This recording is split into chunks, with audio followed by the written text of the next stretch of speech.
Hey there, I'm Mark from Spectrum Pulse, and today we have from Bowen Flyin.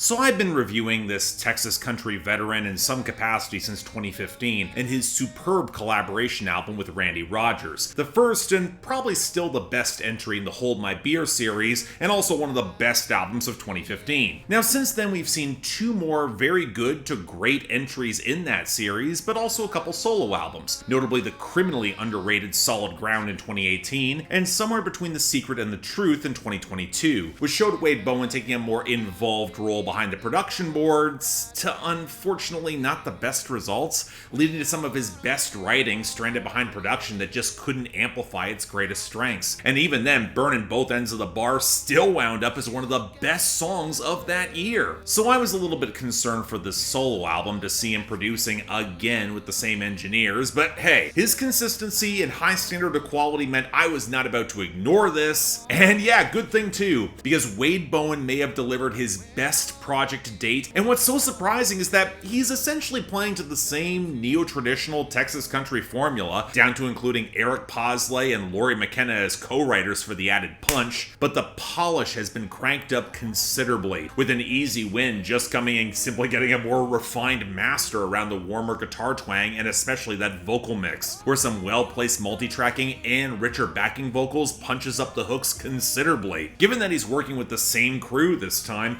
I'm inclined to call it a case of just simply getting a little bit more comfortable self-producing, but I can hear tangible improvement in the arrangements and the mix. That was a great surprise. But if this was just production improvement, it would likely be a great album, but not in a tier I would call special, which is why I'm very pleased to hear Bowen venture back towards some Solid Ground-esque experimentation. Nothin But Texas has a ton of bluesy swagger with the organ and that fat bass line. Love Does What It Wants To is smoky as hell with that ominous guitar lead, where it could have very nearly read as a post-breakup stalking song if Lori McKenna and Wade Bowen hadn't nailed some of the fine details. And the hardest part has him try to go for a southern rock road song in a Chris Stapleton lane, and while I have never been wowed by Wade Bowen singing, he is throwing himself into these tracks with some credible power. Or in the case of When I Wanna Be Wanted, he matches Hillary Lindsey for a devastating ballad. And it plays into something that I've talked about before.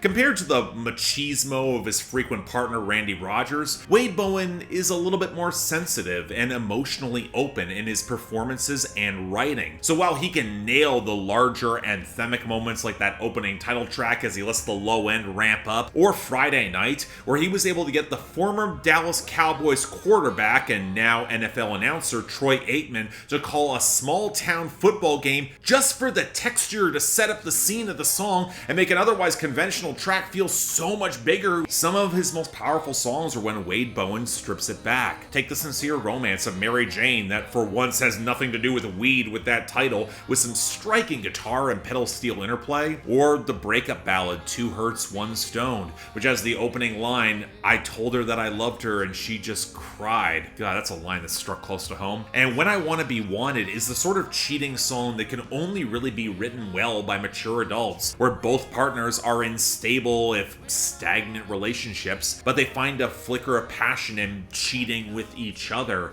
and the embers of the sad chemistry just work so well. Even a song like The Request, which is pretty standard honky-tonk country in the composition, it can still tug on your heartstring with some of the fine details. This woman requests a heartache that she can dance to, he plays it, and then he never sees her again. It's a moment where he can provide a little bit of relief as the performer, and he has the maturity to not overplay it or seek romance, which also translates to a song like Someone Else's Now, which falls in the same lane as Luke Combs' Going, Going, Gone, and that's a high compliment. Now, one of my critiques of Solid Ground was that it could play a little too safe with the writing in terms of some of its lyrical detail, and while I think some of the weaker moments here kind of fall in that territory, like Rainin On Me, but with Wade Bowen improving as a performer and showing real self-aware maturity in his framing, it allows a closing ballad like Hidin Behind This Microphone to hit hard as hell, because he's aware of the emotional cost of the performance and the duty to keep on delivering, because for as much as the music takes out of him, there is that lonely hope that it might heal him in the end,